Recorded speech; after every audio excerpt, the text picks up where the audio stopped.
So mga tol, magandang balita po para sa ating mga Pinoy boxing fans sapagkat sa kakatapos lang po ng laban ng pambato natin na si Marlon Tapales sa bansang Cambodia. Ang inaasahan nga po ng karamihan na tatalunin lang ni Tapales itong si Saurabh Kumar ng India.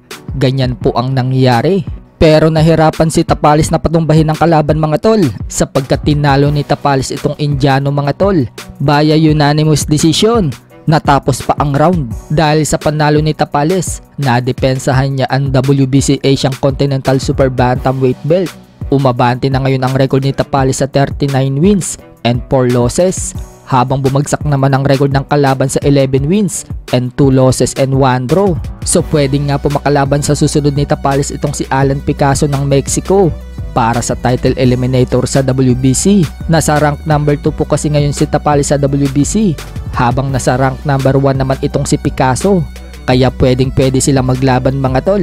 Sa kabilang banda naman mga tol, puspusan na nga po ang pag-iinsayo na makakalaban ni Canelo Alvarez sa September 14 na si Edgar Berlanga. Nagpakita nga po ito ng mabilis na kamay. Kung matatandaan mga tol, nang sabihan siya ni Canelo Alvarez na inanakaut umano siya nito sa round 8, bumanat pabalik itong si Berlanga at sinabing inanakaut naman umano niya si Canelo Alvarez sa round 6. Binunyag nga din po ni Berlanga mga tol ang game plan niya kung paano niya talunin si Canelo Alvarez. Jab umano ang magiging breadwinner niya para daw siya makabato ng malakas na suntok. Kailangan daw niyang iset up yan. Ibig sabihin mga tol, yung jab niya yung ipang set up niya at saka siya babato ng malakas na kanan. Ang pagiging matalino umano niya at disiplinado, yan daw ang daan para makuha niya ang panalo.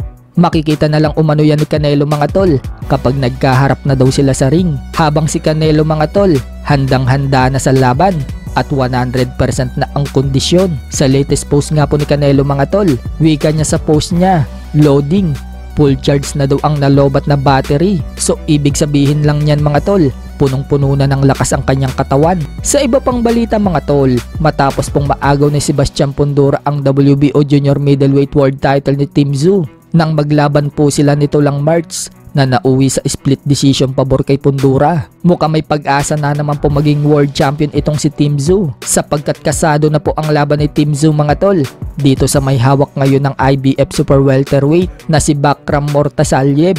Gaganapin na nga po ang laban nila mga tol sa October 19 sa Florida, USA. Pero mukhang mapapalaban din ng gusto dyan si Tim Tszyu mga tol bago niya makuha ang titulo ng kampiyon. May unbeaten record po kasi itong si Bakram Mortasalyev mga tol ng 22 wins, no losses with 16 knockouts.